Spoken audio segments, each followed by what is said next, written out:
Fine student, तो आज class में हम लोग एज यूजुअल 3 एडिटोरियल्स पे डिस्कस करने जा रहे हैं। देखो, फर्स्ट एडिटोरियल बहुत ही ज़्यादा इम्पॉर्टेंट, सुप्रीम कोर्ट का लैंडमार्क हिस्टोरिक जजमेंट आया है अबाउट चाइल्ड पोर्नोग्राफी। देखो, जो चाइल्ड पोर्नोग्राफी है इस वर्ड को रिप्लेस करना चाहिए as per the Supreme court, और इस वर्ड को रिप्लेस करना चाहिए CSEAM से। तो क्या है, टॉपिक है क्या है इसके अंदर, मोडालिटीज़ क्या है, वो सभी चीज़ हम लोग डिटेल्स में समझेंगे थोड़ी देर में। बहुत सारा चीज़ इसके अंदर है। नेक्स्ट वन देखो कि जो फैक्ट चेक यूनिट है, जानते हो ना, IT एक्ट 2000, और उसको इन्वोक करके रूल्स और रेगुलेशन बना था 2021 में। फिर बाद में इसी पिछले साल ही गवर्नमेंट ऑफ द डे ने बनाया था कुछ नियम सब। प्रेस इंफॉर्मेशन ब्यूरो को चेक फैक्ट यूनिट बनाया था, फैक्ट चेक यूनिट बनाया था।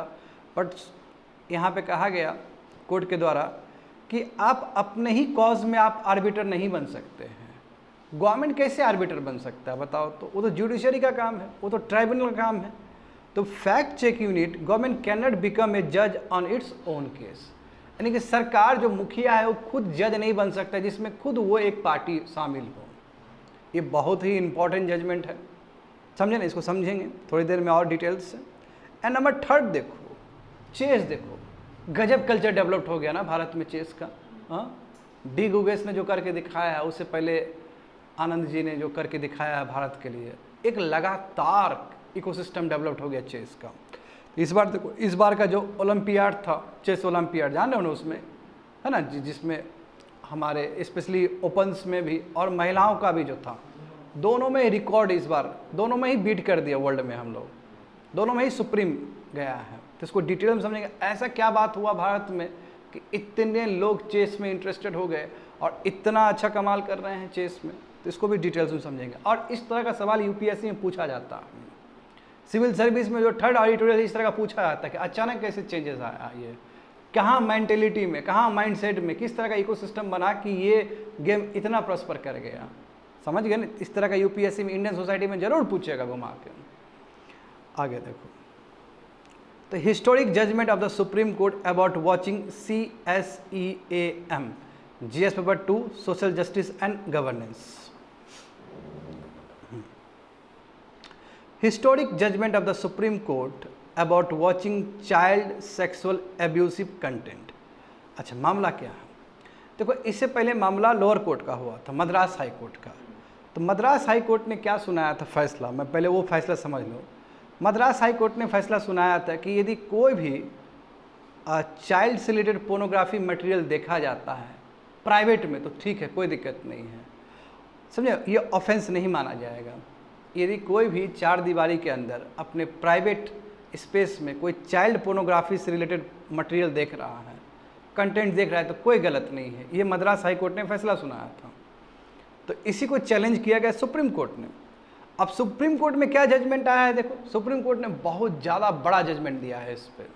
तो क्या बड़ा जजमेंट दिया है? देखो, सुप्रीम कोर्ट ने कहा है कि यदि चाइल्ड पोर्नोग्राफी, जिसको आप कह रहे हो, यदि उसको प्राइवेट में भी देखोगे, डाउनलोड करोगे, स्टोर करना, पोजेस करना, डिस्ट्रीब्यूट करना, डिस्प्ले करना, कोई भी पोर्नोग्राफिक एक्ट्स, ये पोस्को एक्ट के अगेंस्ट है और ये IT एक्ट के अगेंस्ट है। ये गलत है, गैर कानूनी है, इससे आपको जेल हो सकता है। और सुप्रीम कोर्ट ने यह भी हिदायत दिया लोअर कोर्ट को कि आप भूल गए क्या पोस्को एक्ट, आप भूल गए क्या IT एक्ट, आप कम से कम जजमेंट सुनाते वक्त आपको ध्यान रहना चाहिए कि क्या क्या एग्जिस्टिंग लॉज है कंट्री में, क्योंकि पोस्को एक्ट के हिसाब से भी पोर्नोग्राफी इलीगल है, क्रिमिनल ऑफेंस है, और IT एक्ट के हिसाब से भी है, अगेंस्ट है। तो कैसे मद्रास हाई कोर्ट ने कह दिया कि प्राइवेट स्पेस में आप देख सकते हो? It's very bad. देखो, वर्डिक्ट वही, ये वर्डिक्ट सुप्रीम कोर्ट ने क्यों दिया? क्योंकि राइट फॉर चिल्ड्रन अलायंस एक NGO है, ठीक है। अब इसने क्या किया था, पिटीशन फाइल किया था against the judgement of the Madras High Court, क्योंकि मद्रास हाई कोर्ट का जजमेंट क्या था कि आप पोजेस कर सकते हो, आप रख सकते हो उस तरह का मटेरियल प्राइवेट स्पेस में, आप डाउनलोड कर सकते हो, आप स्टोर कर सकते हो पोर्नोग्राफी मटेरियल, ये ऑफेंस नहीं माना जाएगा। तो high court had concluded that, high court ने कंक्लूड ये किया कि वॉचिंग और downloading pornography acts involving children in private domains was not a crime. यदि कोई, देखो होता क्या है बच्चे लोग, ये देखो बहुत सीरियस इश्यूज हैं, ये छोटा इशू नहीं है। देखो, मान लो किसी बच्चे के साथ दुष्कर्म हुआ, ठीक है, छोटा बच्चा 10 साल का बच्चा है, 12 साल का बच्चे के साथ दुष्कर्म हुआ, तो उसका पोर्नोग्राफी बना लिया गया। अभी डिजिटल मीडिया है, जानते हो कि बहुत ज़्यादा ही तेज़ी से फैलता है। अब उसको वेबसाइट पर रख दिया गया, लोग उसको प्राइवेट भी देख रहे हैं, चलो ठीक है, लोग प्राइवेट देख रहे हैं। अब मद्रास हाई कोर्ट के हिसाब से यदि प्राइवेट कोई देख रहा है, डाउनलोड कर रहा है, तो वो क्रिमिनल ऑफेंस नहीं है, वो क्राइम नहीं माना जाएगा। बट खुद सोचो कि समाज में कोई भी बुराई होता है तो थोड़ा वक्त लगता है उसको घाव को भरने में।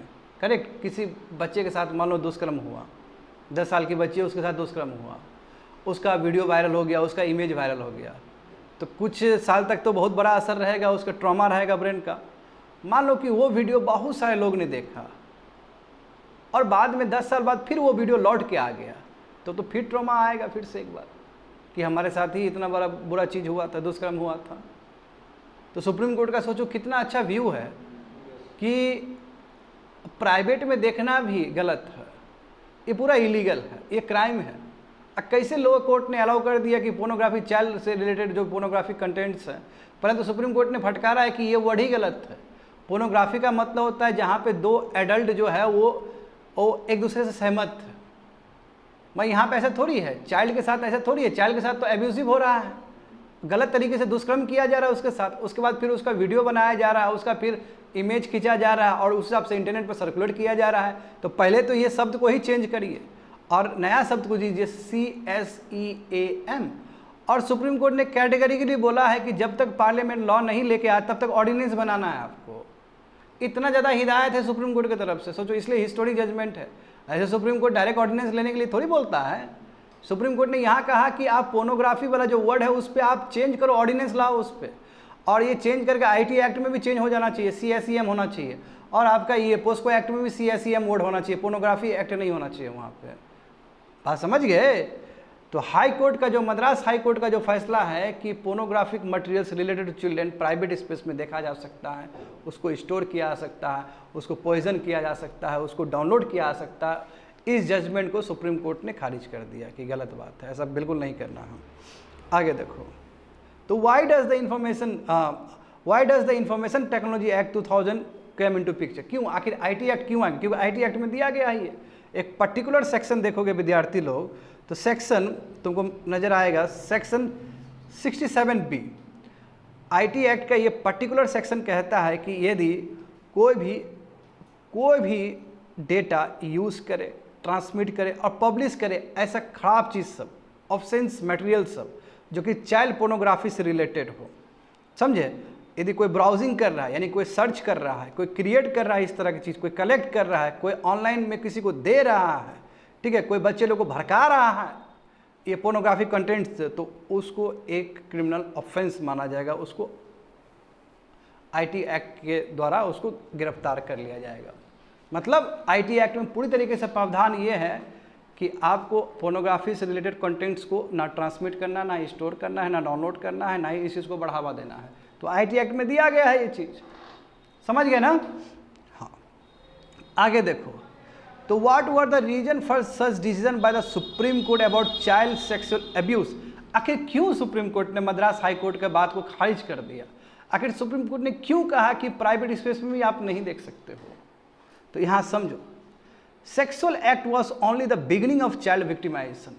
अब देखो, सेक्सुअल जो भी दुष्कर्म हुआ है बच्चे लोग के साथ, उसे क्या होगा? ये स्टार्टिंग पॉइंट है चाइल्ड के माइंड के साथ खेलने का। वो विक्टिम हो जाएगा, वो, समझे ना? आप देखो ये क्या होगा, यदि रिकॉर्डिंग है, वही मैंने बोला ना कि यदि 10 साल पहले दुष्कर्म हुआ हो, यदि मान लो कि बच्ची 10 साल की है, उस समय कोई दुष्कर्म हुआ हो, चलो उसको भूलने में लग जाएगा 3 साल 4 साल, 10 साल बाद फिर से आ जाए तो इमेज और वीडियो, फिर से ट्रॉमा लौट जाएगा ना। एक तो बहुत मुश्किल होता है इस तरह का एक्ट को भूलना। तो वही बोला कि ये यदि रिकॉर्डिंग अवेलेबल रहेगा, फोटोग्राफ, वीडियो, ये सब फ्लोट होगा साइबर स्पेस में, इंटरनेट पे, ठीक है, कोई भी देख सकता है इसको। तो यदि वो चीज़ फिर से लौट के आ जाए तो कितना ख़राब चीज़ है।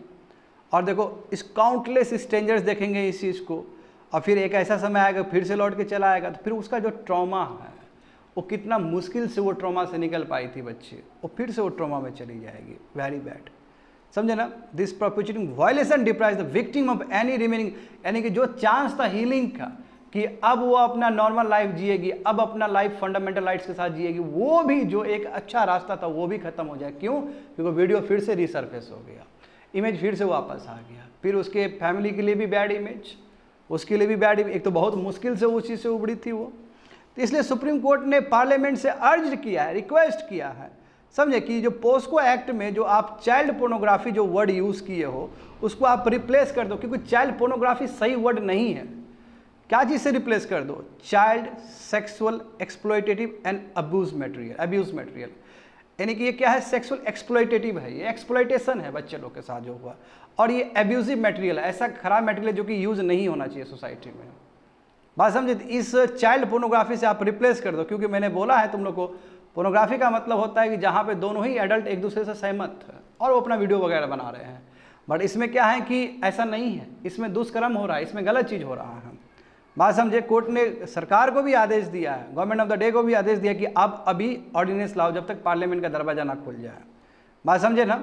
तो बड़ी बात है ये। And it also directed the courts across the country, court को भी बोला है, लोअर कोर्ट को, हाई कोर्ट को, डिस्ट्रिक्ट कोर्ट को, सेशन कोर्ट को, सबको बोला है कि आप अपने जजमेंट में चाइल्ड पोर्नोग्राफी वर्ड यूज़ नहीं करना है, आपको CSEAM को यूज़ करना है। इसलिए ये जो जजमेंट है अपने आप में हिस्टोरिकल जजमेंट है, कि जहाँ पे सुप्रीम कोर्ट इतना हैवी डाउन आया है, इतना ज़्यादा, मतलब बच्चे लोग के लिए कह सकते हो, मतलब इतना ज़्यादा बड़ा जजमेंट सुप्रीम कोर्ट ने सुनाया है।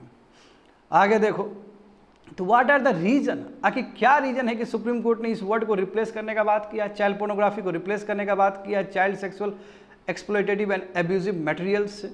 तो देखो, एक्चुअल में CSEM ही, यानी कि child sexual exploitative and abuse material he actual में दिखा पाता है जो क्राइम हुआ है। तो देखो ना, इसमें ये एक्चुअल में रिफ्लेक्ट कर पाएगा कि इमेजेस, वीडियोस, जो पोर्नोग्राफी नहीं है वो, क्योंकि पोर्नोग्राफी का मतलब, वही मैं बोल रहा हूँ, पोर्नोग्राफी का मतलब क्या होता है कि जहाँ पे देखो नीचे वर्ड चाइल्ड पोर्नोग्राफी, हाँ, ये एक्चुअल में वर्ड नहीं है वो। पोर्नोग्राफी मतलब कंसेंसुअल एक्ट बिटवीन एडल्ट्स। तो यदि किसी के साथ गलत चीज़ हुआ है, किसी के साथ विक्टिमाइजेशन, उसको अंडरमाइन कर देता है, चाइल्ड पोर्नोग्राफी तो है, कौन सा बड़ा बात है? हाँ, तो चाइल्ड पोर्नोग्राफी सही शब्द नहीं है उस ट्रॉमा को दिखाने के लिए, वो क्राइम को दिखाने के लिए, इसलिए उसके लिए एक अलग वर्ड होना चाहिए। बात समझे? देखो वहाँ पे क्या लिखा गया, but records of incident during which children were sexually exploited and abuse, क्योंकि रिकॉर्ड किया गया, इमेज बनाया गया उस तरह का, तो बच्चे का शोषण हुआ है, एक्सप्लॉइटेशन हुआ है। तो सुप्रीम कोर्ट ने हाई कोर्ट को भी ललकारा है, ललकारा नहीं, वही डांटा है कि गलत है भाई, तुम जब ये फैसला सुना रहे थे तुमको सेक्शन 15 पोस्को एक्ट याद नहीं रहा? उसमें भी तो बात है कि यदि कोई भी पोर्नोग्राफिक मटेरियल चिल्ड्रन से रिलेटेड तुम स्टोर करो, डाउनलोड करो, पोजेस करो, तो वो गैर कानूनी है। तो कम से कम आप मद्रास हाई कोर्ट जब फैसला सुना रहे थे तो कम से कम पोस्को एक्ट का वो सेक्शन तो याद रखता। बात समझ गए ना? चाइल्ड पोर्नोग्राफी के बारे में बता चुका हूँ। And court found no difference between viewing CSEM act ऐसा saying that both share a common. हाँ, अब देखो इसमें वही बात है कि देखो CSEM भी, अच्छा एक्चुअल जो चाइल्ड सेक्सुअल एब्यूज भी, दोनों का एक ही चीज़, मेलाफाइड इंटेंशन ही है। देखो कोई आदमी क्राइम कर दिया, जिसने वीडियो बनाया, जिसने इमेज बनाया, वो तो बहुत बड़ा कातिल है, वो बहुत बड़ा कातिल, क्या बहुत बड़ा बदमाश आदमी है वो, उसने गलत काम किया है, मगर वो चीज़ को कोई देख रहा है। तो जब आप कोई चीज़ को देख रहे हो प्राइवेट स्पेस में, इसका मतलब आपका इंटेंशन खराब है। आप भले ही प्राइवेट स्पेस दिखा रहे हो, आप शेयर करके फिर दूसरे को दे दोगे, तो जब दूसरे को शेयर करोगे तो बार बार शेयर बढ़ते चला जाएगा। तो वही चीज़ वहाँ पे बोला गया कि दोनों में ही, समझे, एक्ट ऑफ सेक्सुअल एब्यूज भी जिसने किया है और जो CSEM कर रहा है, यानी कि child sexual exploitation abuse material को लेके चल रहा है, पोजीशन करके चल रहा है, उसको रख रहा है, दोनों में बहुत ज़्यादा अंतर नहीं है। बात समझे? क्योंकि कहीं ना कहीं जो देख रहा है प्राइवेट स्पेस में, वो भी वही काम कर रहा है जिसने फोटो खींचा था, जिसने वीडियो बनाया था। आखिर आफ्टर ऑल वो शेयर करेगा, भले ही प्राइवेट स्पेस में देख रहा है, आफ्टर ऑल उसका वो निगेटिव तरीके से उसका मजा लेगा वो चीज़, तो आखिर वो ट्रॉमा ही है उसके लिए, बच्चे के लिए, जो बच्चे के साथ गलत काम हुआ था। बात समझ में आ गया ना? तो इसलिए सुप्रीम कोर्ट ने कैटेगरिकली बोला है कि ये CSEM वर्ड लागू होना चाहिए चाइल्ड पोर्नोग्राफी पे, क्योंकि चाइल्ड पोर्नोग्राफी वर्ड एकदम सटीक नहीं बैठता है जिस तरह का बच्चे लोग के साथ क्राइम होता है, जिस तरह बच्चे लोग का वीडियोस और इमेजेस वायरल होता है, जिस तरह बच्चे लोग को ट्रॉमा लंबा समय तक सताता है उस चीज़ को लेकर। इसलिए CSEM वर्ड से रिप्लेस होना चाहिए। होप सो समझ में आ गया होगा तुम लोगों को मैटर। चलो आगे देखते हैं। Next, fact check unit, government cannot become a जज in its own cause, GS paper 2 constitution and polity. देखो मैटर क्या है, तो what is the fact check unit with the present information bureau. अच्छा, हम लोग जानते हैं कि आईटी एक्ट है 2000 का। जब आईटी एक्ट है तो रूल्स और रेगुलेशन बन ही सकता है, बट जो रूल्स और रेगुलेशन बनना चाहिए वो ऑन द लाइन बनना चाहिए एक्ट का। जैसे एक्ट में जो प्रोविजंस उसी के हिसाब से रूल्स और रेगुलेशन बनना चाहिए। तो जानते हो कि गवर्नमेंट, ये प्रेजेंट जो गवर्नमेंट है, अपने सेकेंड टेन्योर में 2021 में रूल्स और रेगुलेशन लेके आई थी, कैसे ओटीटी को कंट्रोल करना है, मतलब कंट्रोल मतलब वही रेगुलेट करना है, कैसे सोशल मीडिया को रेगुलेट करना है। अब देखो आईटी एक्ट 2000 में सेफ हार्बर प्रोटेक्शन था इंटरमीडिएट्स के लिए। अब क्या होता है इंटरमीडिएट, जैसे व्हाट्सअप हो गया, जैसे यूट्यूब हो गया, सब इंटरमीडिएट्स हैं ये। बात समझे, व्हाट्सअप हो गया, व्हाट्सअप तो क्या है, एक प्लेटफॉर्म है ना। तो प्लेटफॉर्म क्या बोलते हैं, इंटरमीडिएट्स, बीच का, मिडल मैन कह सकते हो। तो सेफ हार्बर प्रोटेक्शन ये कहता है कुछ भी, कोई भी आदमी कुछ भी अपलोड करे तो उसमें प्लेटफॉर्म का कोई दोष नहीं है, प्लेटफॉर्म का कोई दोष नहीं। ये सेफ हार्बर प्रोटेक्शन मिला था पहले से ही, बट सरकार ने क्या किया, सरकार ने बोला कि नो, ऐसा नहीं है। सरकार आदेश देगी सोशल मीडिया प्लेटफॉर्म को या इंटरमीडिएट्स को कि आप ये कंटेंट्स हटा लो। यदि उसके बाद वो कंटेंट्स नहीं हटाता, जैसे ट्विटर कई बार नहीं हटाता, लड़ जाता है सरकार से कि हम नहीं हटाएंगे, फ्री स्पीच का बात है। कई बार व्हाट्सएप भी लड़ जाता है कि हम भी नहीं हटाएंगे, फ्री स्पीच का बात है। जानते हो ब्राज़ील में क्या हुआ ट्विटर का। तो यहाँ पे ध्यान दोगे तो इसमें कहा गया कि यदि इंटरमीडिएट इस बात नहीं मानता है तब उसका जो सेफ हार्बर प्रोटेक्शन वो हटा दिया जाएगा। इसका मतलब उसके अगेंस्ट कार्रवाई होगा फिर उस प्लेटफॉर्म के अगेंस्ट। बात समझ रहे हो ना। तो मैं सबसे सवाल ये है, देखो यहाँ पे सरकार से, अब देखो अभी क्या, कौन सा इंफॉर्मेशन कंट्रोल करना चाहती है सरकार यहाँ पे, गवर्नेंस से रिलेटेड, पब्लिक इंस्टीट्यूशन से रिलेटेड, जितना भी सरकार का जो पब्लिक इंस्टीट्यूशन है उससे रिलेटेड जो इन्फॉर्मेशन, जो मिस इन्फॉर्मेशन और डिस इन्फॉर्मेशन है। मिस इन्फॉर्मेशन जानते हो ना, जो मैसेज, गलत मैसेज जो फैल रहा है, यानी कि तुमको कुछ नहीं पता है, तुमको फॉरवर्ड किया गया, तुमने फॉरवर्ड किया, यू आर इनोसेंट, इसको बोलते हैं मिस इन्फॉर्मेशन। डिस इन्फॉर्मेशन का मतलब क्या है कि तुम जानबूझ के गलत मैसेज फैला रहे हो, that is called disinformation. आखिर दोनों में वही बात है कि गलत इन्फॉर्मेशन फैलना। तो यदि मान लो कि सरकार के अगेंस्ट, मतलब सरकार अगेंस्ट मतलब सरकार का जो पॉलिसी है, सरकार का जो गवर्नेंस है, या पब्लिक जितने भी पीएसयू सब है, पब्लिक इंस्टीट्यूशन, उसके अगेंस्ट यदि कोई भी गलत इन्फॉर्मेशन फैल रहा है तो उसको टैप करना, बस सबसे बड़ी बात है। ये तो सरकार का चीज़ है और सरकार का एक अपना आइडियोलॉजी होता है। मान लो कि कल के दिन में कोई कांग्रेस का पार्टी हो, यानी कि अपोजिशन पार्टी, उसने सही मुद्दा को भी उठा दिया। जैसे लेट से उसने तुम्हारा ये जो सॉफ्टवेयर का पेगासस का जो इशू हुआ था, यदि वो वाला उठा देता, यदि मान लो कि अभी भी बहुत सारा ऐसा इशू है, जैसे इलेक्ट्रल बॉन्ड वाला चीज़ हो गया जो सरकार को बहुत चुभेगा, यदि वो उठा देगा तो तुरंत पकड़ के उसको धर लेगा वो, और तुरंत जाकर सोशल मीडिया को बोलेगा बंद करो, ये गलत मैसेज है। तो सरकार कैसे आर्बिटर हो सकती है जहाँ सरकार खुद ही शामिल हो। तो मुंबई हाई कोर्ट ने इस चीज़ को खारिज कर दिया कि नो, गवर्नमेंट कभी भी नहीं हो सकता है, अपने कॉज में कभी भी गवर्नमेंट आर्बिटर नहीं हो सकता। बात समझ गए ना, आया समझ में ना। इससे पहले देखो जब सुप्रीम कोर्ट ने भी स्टे लगा दिया था ना, जब इलेक्शन का समय था, तो इलेक्शन के समय में भी ये होने का चांस था बहुत ज़्यादा, क्योंकि इलेक्शन के टाइम में प्रोपेगेंडा बहुत फैलता है।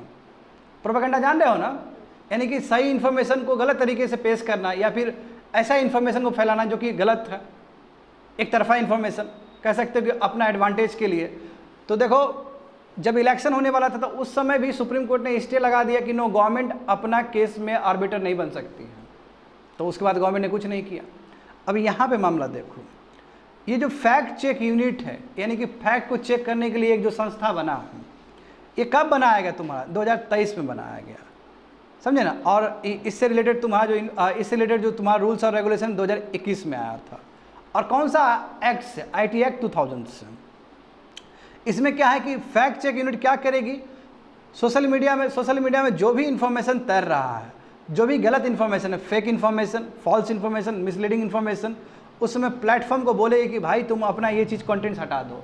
यदि प्लेटफॉर्म नहीं हटाती है, यदि मान लो कि व्हाट्सएप नहीं हटाता है, यूट्यूब नहीं हटाता है, ट्विटर नहीं हटाता है, तो उस समय जो सेफ हार्बर प्रोटेक्शन मिला है आईटी एक्ट 2000 से, वो प्रोटेक्शन चला जाएगा। तो इसका मतलब क्या होगा, डायरेक्ट एक्शन लेगी सरकार उस प्लेटफॉर्म के अगेंस्ट।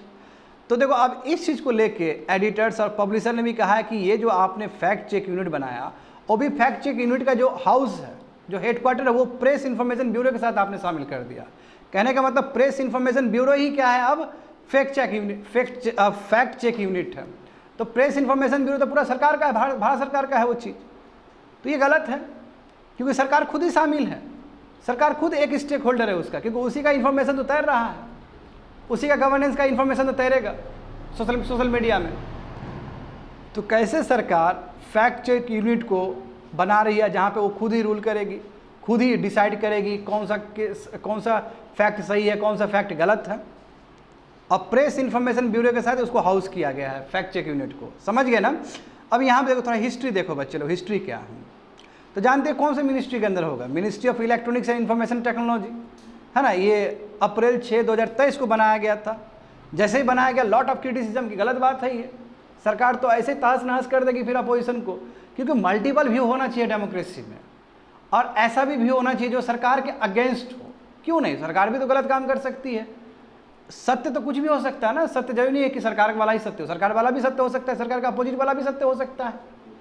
बात समझे ना। तो देखो कुणाल कामरा ने एक पिटीशन फाइल किया था मुंबई हाई कोर्ट में 2023 को, ठीक है। कहा था कि ये जो रूल्स लाया है प्रेस इंफॉर्मेशन ब्यूरो जो कि काम करेगा फैक्ट चेक यूनिट का, ये अपने आप में क्या है, आर्बिट्री है, fundamental rights of speech and expression को क्या करता है, वायलेट करता है। और ये जो वर्ड अपने आप में भेग है, क्या होता है, मिसलीडिंग।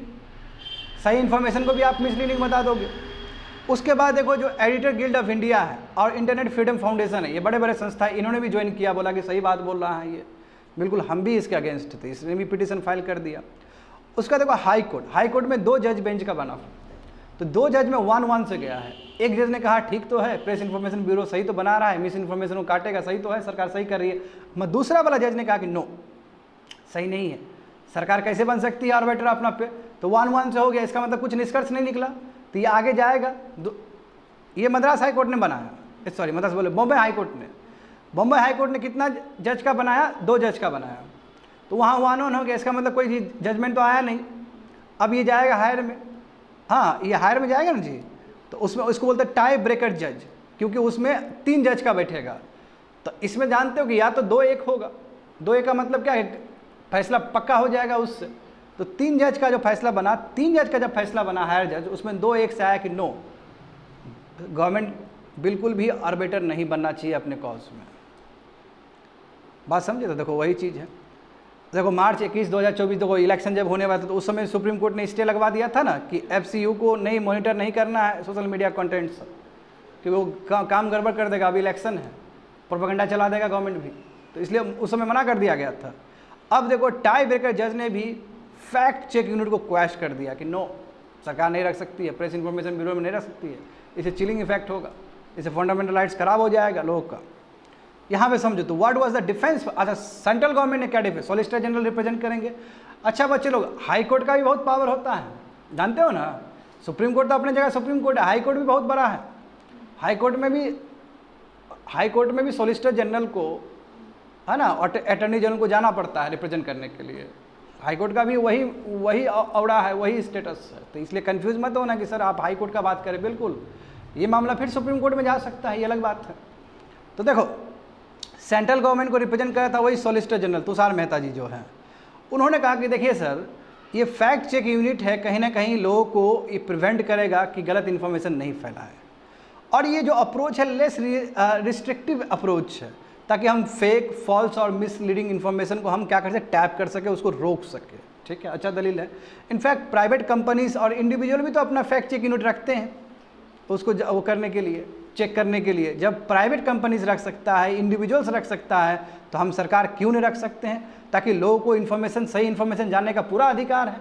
ठीक है, सॉलिसिटर जनरल का अपने जगह बहुत सही तर्क है, सरकार का भी। सॉलिसिटर जनरल का तर्क मतलब सरकार का तर्क, सरकार अपना सही तर्क दे रही है। जब प्राइवेट कंपनी रख सकता है, जब इंडिविजुअल रख सकता है फैक्ट चेक यूनिट, तो सरकार क्यों नहीं रख सकती है, क्योंकि नागरिक को पूरा अधिकार है जानने का, सही इन्फॉर्मेशन का।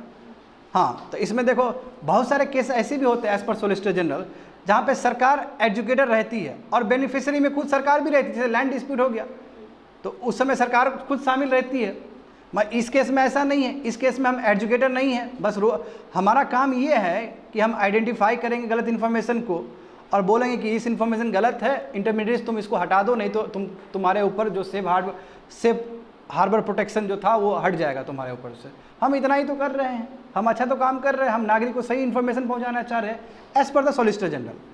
आगे देखो, तो why was the fact check unit was struck down by the Bombay High Court. आखिर 2-1 से जो जजमेंट हुआ क्यों आखिर हटा दिया, क्यों नहीं सॉलिसिटर जनरल का बात माना गया। तो देखो जो टाई ब्रेकर जज है, मतलब वही 2-1 से जो एक, समझ रहे हो 2-1 से जो हुआ, टाई ब्रेकर जज ने कहा कि नो, कि गलत है, ऐसा नहीं होगा।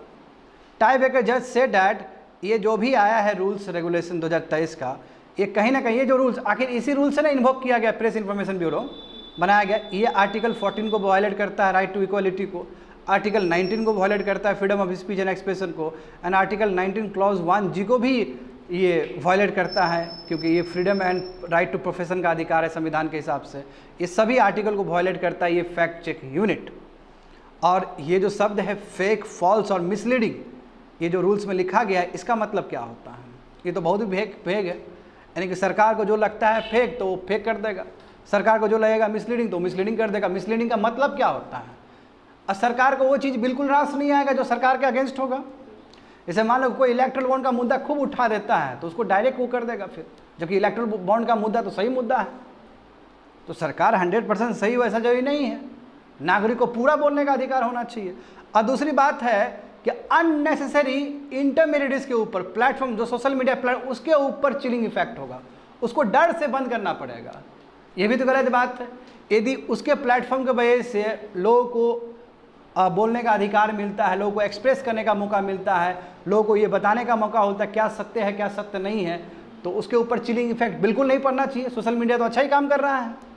तो ये भी एक तरफा, मतलब एक साइड है कोइन का, ये भी मतलब ये भी सोचने वाली बात है। क्योंकि आप इसमें क्या होगा कि सरकार बोलेगी कि ये गलत इन्फॉर्मेशन है, तो जाएगा इन्फॉर्मेशन सोशल मीडिया के पास कि आप इन्फॉर्मेशन को टर्न डाउन कर दो, मैं पता चला वो इन्फॉर्मेशन सही था, तो फिर अननेसेसरी चिलिंग इफेक्ट होगा कि नहीं होगा तुम्हारा इंटरमीडिएट्स के ऊपर, सोशल मीडिया के ऊपर। ये फैक्ट चेक यूनिट देखो जब से बना है तब से ये क्रिटिसिज्म का सामना कर रहा है, समझ गए ना।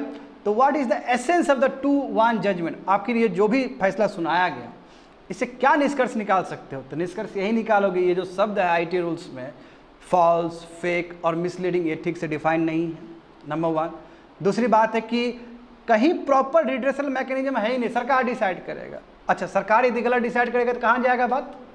वो कहीं पे बात ही नहीं है। और रिस्ट्रिक्शन केवल सेंटर के इन्फॉर्मेशन के ऊपर, what about the other kind of, और भी तो इन्फॉर्मेशन तैरता है ना, और भी बहुत सारे इन्फॉर्मेशन होता है, क्यों सेंटर का ही इन्फॉर्मेशन? इसको वाइडर एम्बिट कर देते, इसको और भी ज़्यादा डालते। ये केवल रिलेटेड टू सेंटर है, ये सरकार से रिलेटेड है, पब्लिक इंस्टीट्यूशन से रिलेटेड है।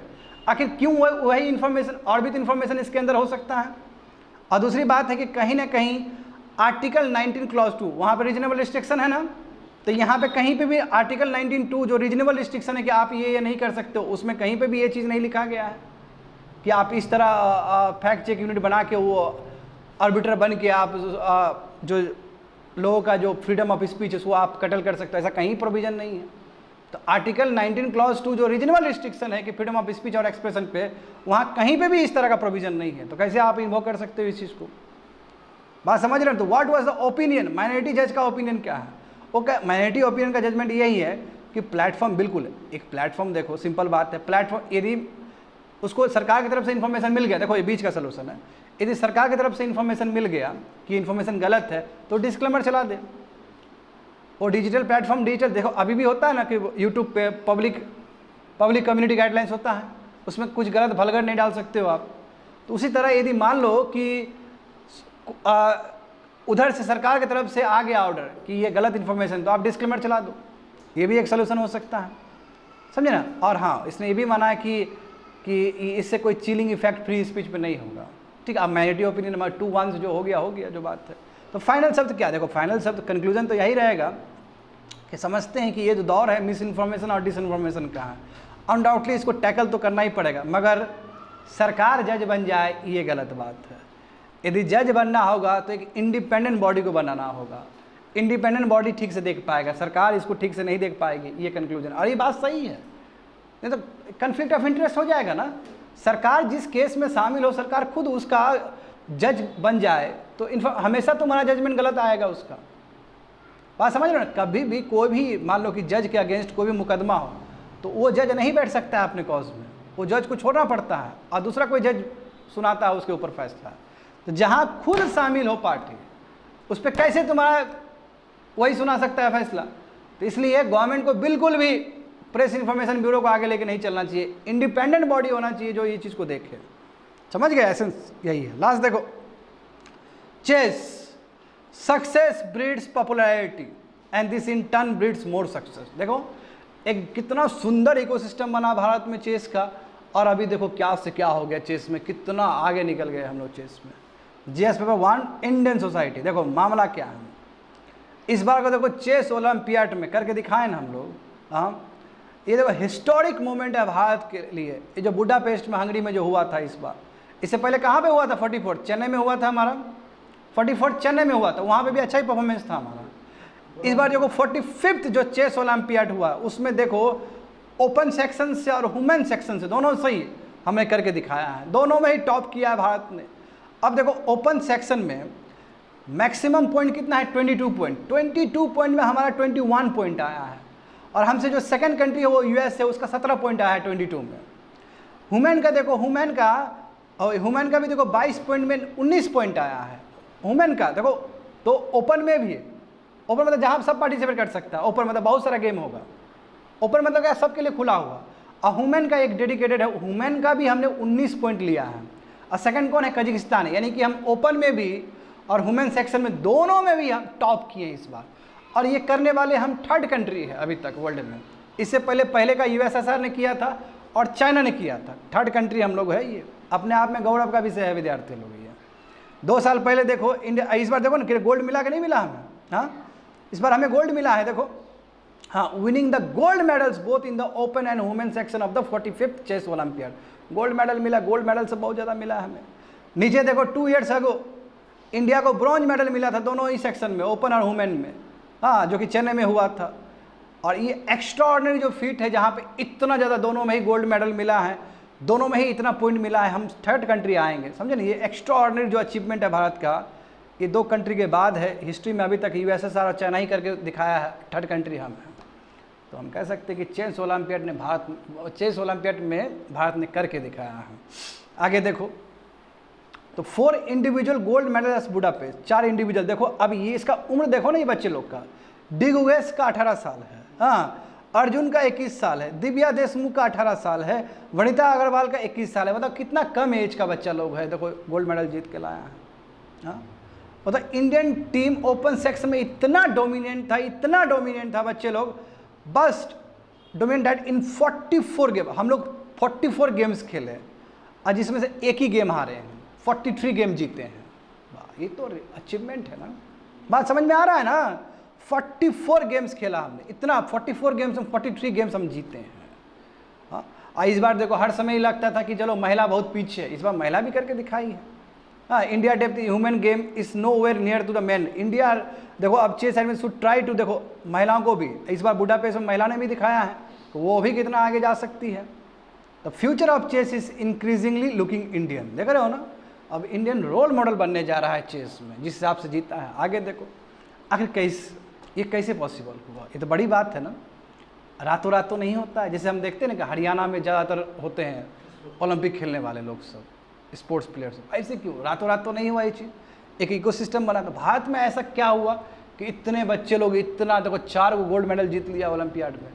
हाँ, इस बार रिकॉर्ड रख दिया है इंडिया ने। ऐसा क्या हुआ भारत में कि इसकी वजह से इतना भयानक इकोसिस्टम बना है? तो यहाँ पे देखो ऑल इंडिया चेस फेडरेशन को जाता है क्रेडिट इसके लिए, ठीक है। चेस पिरामिड देखो अभी तक 85 ग्रैंड मास्टर तैयार हो चुका है, 85। सब बच्चा लोग का एज देखो ना, अर्ली 80s में, ये सब अर्ली 20s में, 80s बोले सॉरी, अर्ली 20s में 20 साल का ग्रैंड मास्टर है ये सब। मतलब सब बाबा लोग बैठा हुआ है, अब 20 साल का उम्र है। ऐसा 85 को बच्चा है जो मतलब चैलेंज दे सकता है वर्ल्ड में, छोटे छोटे बच्चा लोग, 20 साल का बच्चा लोग, सोचो। और दूसरी बात है देखो, एक रोल मॉडल होना चाहिए ना, तो विश्वनाथन आनंद से बड़ा रोल मॉडल कौन हो सकता है बताओ जरा। हाँ, कितना बड़ा इंस्पिरेशन का काम किया। देखो एक वीडियो आया था ना बहुत बढ़िया से, विश्वनाथन आनंद उठे थे तो डी गए, सब उठ गया चुपचाप, और बैठे तो वो भी बैठ गया। तो वो आदर है गुरु के प्रति। और देखो कितना बड़ा, कितना लंबा समय तक चेस में ये नहीं, ये तो बहुत बड़ा। जैसे सचिन क्रिकेट के लिए है, तो विश्वनाथन आनंद चेस के लिए। देखो सचिन के साथ तो राहुल डेविड सब भी है, VVS लक्ष्मण भी है। नहीं, मैं चेस का देखोगे, शुरू से देखोगे तो इससे बड़ा प्लेयर कोई नहीं आया इंडिया में। अभी देखो इनको देख देख के बच्चा लोग कहाँ से कहाँ निकल गया। देखो ट्रू इंस्पिरेशनल है ये। हाँ, आनंद जी का सेंटर देखो, वेस्ट ब्रिज आनंद एकेडमी, देखो ये कोचिंग सर्विस भी देते हैं यंगस्टर सबको, और साथ साथ स्पॉन्सरशिप भी देते हैं, अरेंज करते हैं, ग्रांट्स भी देते हैं। बच्चे लोग जो बहुत अच्छा खेलता है सबको नर्चर करते हैं बच्चे लोग को, सोचो। हाँ, कॉर्पोरेट स्पॉन्सरशिप भी है, कॉर्पोरेट भी आ रहा है आगे मदद करने के लिए। तो एक कोई फैक्टर नहीं होता, बहुत सारा फैक्टर प्ले कर रहा होता है। देखो कॉर्पोरेट स्पॉन्सरशिप है, कॉर्पोरेट बड़ा जो बिजनेस हाउस सब है, कंपनी सब पैसा दे रहा है, स्पॉन्सरशिप दे रहा है, बच्चे लोग ट्रेनिंग करो अच्छे से, हम हैं पीछे तुम्हारे। हाँ, देखो आनंद इनका देखो विश्वनाथन आनंद जी खुद अपना एक है ना अपना एक सेंटर खोल के बैठे हुए हैं, वहाँ पे ट्रेनिंग दिया जा रहा है, वहाँ पे स्पॉन्सरशिप ग्रांट दिया जा रहा है जो बच्चे अच्छा खेल रहे हैं यहाँ पे देखो। और दूसरी बात, चलो ठीक है बच्चा लोग आ रहा है, मगर सबसे बड़ी बात है पेरेंट्स। अब देखो इंडिया में देखो चेस को लेकर बहुत सॉफ्ट कॉर्नर है पेरेंट्स के दिमाग में भी। देखो क्रिकेट खेलने जाओगे, फुटबॉल खेलने जाओगे तो मना कर देंगे पेरेंट्स सब, मगर पेरेंट्स के मन में ये धारणा है कि मेरा बच्चा यदि चेस खेलता है तो वो माइंड से संबंधित है, तो जितना खेलेगा उतना ही उसका माइंड डेवलप्ड होगा, उतना पढ़ाई में वो अच्छा बनेगा। ये मेंटेलिटी है पेरेंट्स का। तो कहीं ना कहीं ये मेंटेलिटी काम करता है। देखो वो फुटबॉल नहीं खेलने देगा, क्रिकेट नहीं खेलने देगा माँ बाप, हॉकी नहीं खेलने देगा माँ बाप, रेसलिंग खेलने नहीं देगा माँ बाप। मैं जनरल माँ बाप का बात कर रहा हूँ, मैं चेस से नहीं रोके, क्योंकि देखो चेस क्या है, बहुत ईजी है ना, बैठ के खेल रहे हो आप, दिमाग लग रहा है उसमें। देखो पेरेंट्स भी वही है कि वो चाहता है कि उसका बच्चा खेले, मेन चीज़ वही बात। स्कूल कॉलेज हो गया वो भी लिबरल है। हाँ देखो वहाँ पे प्राइमरी वोकेशन की तरफ चेस को लिया जा रहा है, वहाँ पे भी मल्टीपल स्कूल में देखो एक्स्ट्रा करिकुलर एक्टिविटी के रूप में चेस को खेला जा रहा है। टायर 2 टायर 3 सिटी जो छोटे छोटे सिटीज़ है, देखो ना इस बार का जो बच्चा है एक आंध्र प्रदेश से आया था। हाँ आंध्र प्रदेश, वो टायर 2 टायर 3 सिटीज से आता है वो। तो यानी कि छोटा छोटा सिटी, जैसे अभी जिस हम लोग जहाँ पे बात करें ये भी बहुत छोटा सिटी है, तो यहाँ से भी सोचो उस लेवल पे प्लेयर सब निकल सकता है, समझ रहे हो ना। टायर 1 सब दिल्ली सब हो गया, समझे, हैदराबाद सब, बेंगलोर सब, ये टायर 1 सिटी है। मगर जो छोटे छोटे टाउन है, जैसे ये हो गया बेगूसराय हो गया, छोटा टाउन है, तो यहाँ से भी निकल रहे हैं। तो कॉर्पोरेट और स्टेट गवर्नमेंट का भी अपना ही रोल है, बहुत अच्छा कर रहे हैं। देखो बहुत सारे कंपनी आगे आके स्पॉन्सरशिप दे रहे हैं टूर्नामेंट के लिए, फंडिंग दे रहे हैं ट्रेनिंग प्रोग्राम्स के लिए। फॉरेन ग्रैंड मास्टर्स दिया जा रहा है, वो लोग भी आ रहे हैं, सपोर्ट कर रहे हैं यहाँ के प्लेयर्स को। सेवरल स्टेट गवर्नमेंट, देखो स्टेट गवर्नमेंट सेंट्रल गवर्नमेंट बहुत सारा फाइनेंशियल सपोर्ट दे रही है प्लेयर्स को। पॉपुलर सोशल मीडिया के थ्रू अलग ही पॉपुलैरिटी बढ़ रहा है इसका। देखो कितना पॉपुलर हुआ चेस, है कि नहीं बताओ। तो यहाँ पे देखो चेस बेस इंडिया, हाँ जानते हो कि ये तुम्हारा स्ट्रीमिंग प्लेटफॉर्म है। बताओ इसका कितना सब्सक्राइबर, 1.9 मिलियन सब्सक्राइबर हो चुका है, इससे ज़्यादा हो गया होगा अभी जो पढ़ा रहे हैं, तो आराम से 2 मिलियन सब्सक्राइबर हो चुका होगा। तो इसका मतलब लोगों में क्रेज है, तभी तो सब्सक्राइबर बढ़ रहा है। तो पॉजिटिव, क्योंकि अब आदमी के पास हाथ में इंटरनेट भी है, लोग देखता है। चेस देखो घंटों घंटों लोग देखता है बैठ के मूव सीखने के लिए। तो यूथ के अंदर चूँकि डिजिटल पेनिट्रेशन इतना स्ट्रॉन्ग हुआ, लोग वो कर रहे हैं, एंड इट हैज़ सक्सेसफुली। देखो ये चेस बेस इंडिया है, अच्छा खासा क्राउड फंड सपोर्ट मिला है इसको भी। और कहीं ना कहीं ये भी देखो बहुत सारा फिजिकल टूर्नामेंट सब तुम्हारा ये होस्ट कर रहा है। तो tech revolution with online coaching, बताओ ऑनलाइन कोचिंग भी हो जाता है, ऑनलाइन कोचिंग करवा सकते हो। ऑनलाइन कोचिंग का फायदा होगा ना टायर 2 और टायर 3 सीरीज़ वाले बच्चे लोग के लिए। अब देखो क्रिकेट खेलना है तो तुमको जाना पड़ेगा बड़ा जगह पे स्टेडियम में, क्या है चेस खेलना है ऑनलाइन सीख लिया, खेल रहे हैं बढ़िया से बैठ के, ऑनलाइन गेम भी चेस होता है। तो फायदा ही फायदा है। देखो कि ये टेक रेवोल्यूशन जो हुआ है चेस इंजन का, सॉफ्टवेयर का, एसेस का, इससे आराम से टायर 2 में टायर 3 में बैठ के बच्चे लोग सीख रहे हैं। एग्जाम्पल देखो ना, वही दिव्या देशमुख का नागपुर से है, ये अर्जुन का देखो वरंगल से। बहुत जल्दी ही कोचिंग मिल गया इन लोग को, बहुत जल्दी ही डिजिटल सीख लिए हैं ये लोग। और दूसरी बात है देखो ना, another factor adding the maturity rise of the ticket, क्यों ना हो डी गुगेस, हाँ प्राग है, अर्जुन है, हाँ वैशाली है, इस तरह का जो लोग हैं, तो ये तो एक मोटिवेट करेगा ही नहीं। डी गुगेस 18 साल का लड़का है, चेन्नई का, मोदी जी से मिला, कोई सोचेगा लोग कि हम भी मोदी जी से मिलेंगे, हम भी नाम करेंगे अपना। अच्छा इस बार हमारे जो पैरा ओलंपिक में जो जीते हैं, क्या नाम है उनका, नवीन सिंह, कितना बड़ा इंस्पिरेशन बन जाएंगे दूसरे के लिए। हाँ उनको पूछा गया कि किससे मिलना चाहते हैं, तो बोलते हैं कि हम केवल नीरज चोपड़ा जी से मिलना चाहते हैं। तो जिस फील्ड के आप उसी फील्ड में खोजोगे आप। और नीरज चोपड़ा देखो, नीरज चोपड़ा कितना बड़ा इंस्पिरेशन का काम किया हरियाणा में, हरियाणा क्या पूरा इंडिया में, पूरा इंडिया क्या मैं वर्ल्ड में कहूँगा। देखो अब नीरज चोपड़ा के बाद जो जॉवलिन थ्रो है वो कितना तेज़ी से बढ़ा है, तो पॉपुलैरिटी बहुत गेन हुआ है उनके वजह से। तो success breeds more success, success, देखो जब सक्सेस होता है तो पॉपुलैरिटी बढ़ता है। देखो डी गुगेस कितना पॉपुलर हुआ, जब पॉपुलैरिटी होगा तो उससे और ज़्यादा सक्सेस बढ़ेगा। तो ये जो इकोसिस्टम जो तैयार होगा फ्यूचर के लिए अच्छी बात है ना। Olympiad double should lead to further growth in popularity. और इस तरह जो इस बार हम लोग जीते हैं ओपन में भी और महिलाओं को भी सेक्शन में, ये कहीं ना कहीं और पॉपुलैरिटी को इंक्रीज़ करता है। अब देखो इसी बार डी गुगेस का वर्ल्ड नंबर 1 जो चैंपियन है, चाइनीज चैंपियन, जानते हो ना, डिंग लिरेंस से नवंबर में बैटल होने जा रहा है। वर्ल्ड चैंपियन है ये आदमी। अब वहाँ पे यदि डी गुगेस हरा दिया लेट्स से, तो सोचो क्या क्रेज होने जा रहा है इंडिया में। और डी गुगेस जिस तरह का प्लेयर है तो सोच सकते कि हराने की कैपेबिलिटी रखता है ये लड़का। तो इससे क्या होगा, और ज़्यादा, वही बोला, इफ़ गुगेस विंस तो एक जो गैप है वो भी गैप भर जाएगा और चेस का इकोसिस्टम और पॉपुलैरिटी और सक्सेस बढ़ना शुरू हो जाएगा चेस में भी। That's it, completed.